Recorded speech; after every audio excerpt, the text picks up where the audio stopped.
जय श्री कृष्ण। राधे राधे। श्री हरिदास। स्वागत है आप सभी का। आज हम वैशाख मास मातम्मी के 13वें अध्याय का श्रवण करेंगे। 12वें अध्याय में हमने यमलोक जाने के मार्ग का अवरुद्ध होना श्रवण किया था। आज के इस अध्याय में धर्मराज यम और भगवान विष्णु का संवाद श्रवण करेंगे। यम की बातों को सुनकर भगवान ब्रह्मा जी ने कहा, हे यम, तुम इस बात से दुखी क्यों होते हो? जो भी प्राणी सद्गुणों के प्रति ईर्ष्यालु होता है उसको मृत्यु जैसी पीड़ा भोगनी पड़ती है। भगवान श्री हरि के नाम का उच्चारण करने मात्र से ही प्राणी को सद्गति प्राप्त होती है। जिस राजा ने भगवान विष्णु के चरण कमलों का आश्रय लिया वह वास्तव में प्रशंसा का पात्र है। उसने वास्तव में अपनी प्रजा के हित में श्रेष्ठ कार्य किया है। तब क्यों न उसकी प्रजा का प्रत्येक जीव भगवान विष्णु के दिव्य लोक को प्राप्त करे। जिनकी जीवा के अग्रभाग पर हरि का नाम उच्चारण रहता है, जो मन वचन और कर्म से भगवान विष्णु की भक्ति में लीन रहते हैं, जो उनका जप करते हुए उनकी महिमा का बखान करते हैं, वे निश्चय ही समस्त पापों से मुक्त हो जाते हैं। उनको अश्वमेध यज्ञों का पुण्य फल प्राप्त होता है। जो यज्ञ करते हैं, जो कुरुक्षेत्र अथवा सरस्वती जैसे पुण्य क्षेत्र में स्नान करते हैं, उनको भी कुछ समय बाद पुनः जन्म धारण करना होता है। किंतु जो प्राणी वैशाख मास का विधि पूर्वक सेवन करता है, उसे से भगवान विष्णु सदैव प्रसन्न रहते हैं और वे उस प्राणी की सदैव सहायता करते हैं। हे धर्मराज, राजा कीर्तिमान का प्रभाव मेरे हाथ में नहीं है, क्योंकि वह भगवान विष्णु का परम भक्त है और विष्णु भक्त का अनिष्ट कर सकने की क्षमता किसी में नहीं है। भगवान उसे स्वयं अभय करते हैं। जन्म मृत्यु जरा व्याधि और भय उसे सता नहीं सकता।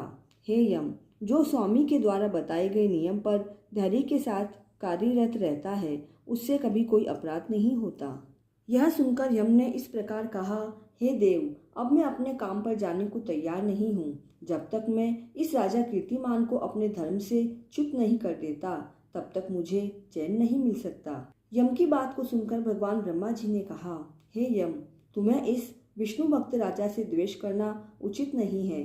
तुम उसका तनिक भी अनिष्ट करने में समर्थ नहीं हो। अब तुम मेरे साथ भगवान विष्णु के पास क्षीर सागर में चलो। वे ही इस समस्त समस्या का उचित रीति से हल करने में समर्थ है। ऐसा कहकर ब्रह्मा जी यम को साथ लेकर भगवान विष्णु के पास गए। जब उन्होंने सांख्य योग के द्वारा भगवान विष्णु की स्तुति की, तब भगवान प्रसन्न होकर प्रकट हुए। चतुरानंद ब्रह्मा और यम ने भगवान को प्रणाम किया। भगवान विष्णु द्वारा प्रश्न करने पर ब्रह्मा जी बोले, हे देवाधिदेव, राजा कीर्तिमान के शासन में पृथ्वी की समस्त प्रजा वैशाख धर्म का पालन करने के कारण आपके दिव्य विष्णु लोक को प्राप्त हो रही है। इस कारण यमराज की पुरी शून्य हो गई है। अपनी पुरी की इस दुर्दशा से शुद्ध होकर यमराज उस राजा से युद्ध करने के लिए भी गया था। उस समय आपके चक्र ने राजा की रक्षा की और यम को परास्त करा। तब यह दुखी होकर लौट आया। हे भगवान, आपके भक्तों को दंड देने की सामर्थ्य मुझ में नहीं है। इसी कारण मैं आपके पास यम को लेकर आया हूँ। अब आप स्वयं उस भक्त राजा को दंड देकर अपने यम की रक्षा करें। ब्रह्मा जी की बात को सुनकर भगवान ने हंसकर कहा, हे ब्रह्मन, मैं लक्ष्मी जी, प्राण, देह, शिवस्त्र, कौस्तुभमणि, वैजंती माला, श्वेत दीप, वैकुंठ, क्षीर सागर, शेषशैया और गरुड़ को भी त्याग सकता हूँ, लेकिन अपने भक्तों को मैं कभी नहीं त्याग सकता। तब भी हे यम, मैं तेरे इस कष्ट को दूर होने का उपाय बताता हूँ। राजा को मैंने 10,000 वर्ष की आयु दी है। उसमें से वह 8,000 वर्ष तो भोग चुका है। 2,000 वर्ष अभी शेष है। इस आयु को भोगकर वह मेरे पास आ जाएगा। उसके बाद वेन नामक एक राजा होगा। वह महान दुराचारी और पापात्मा होगा। उसके कारण समस्त धर्म लोप हो जाएगा। तभी वैशाख धर्म भी नष्ट हो जाएगा और वह पापी राजा वेन अपने पापों से भस्म हो जाएगा। उसके बाद मैं पृथु रूप में पुनः अवतीर्ण होकर धर्म की स्थापना करूंगा। हे यम, तू सोच मत कर, तेरे कार्य की सिद्धि हो जाएगी। वैशाख मास में होने वाले धर्म में तुझे भी भाग मिलेगा। राजा भी तुझे भाग देगा। तू इस चिंता संताप को त्याग कर पराक्रम करने के योग्य बन। पृथ्वी के जो प्राणी तेरे निमित्त स्नान, अर्घ, जल, कुंभ, दही, अन्न आदि का दान नहीं करेंगे, उनके वैशाख मास में किए हुए कर्म निष्फल हो जाएंगे। यह कहकर भगवान ने सुंद को राजा के पास भेज दिया। सुंद राजा को समझाकर वापस लौट आया। तथा यम के सामने ही उसने श्री भगवान को राजा की स्वीकृति भी बता दी। उसके बाद भगवान यम को समझाकर अंतर्ध्यान हो गए। ब्रह्मा जी भी यम को समझा बुझाकर अपने लोक लौट चले। यम भी प्रसन्न होकर अपनी पुरी को आ गया।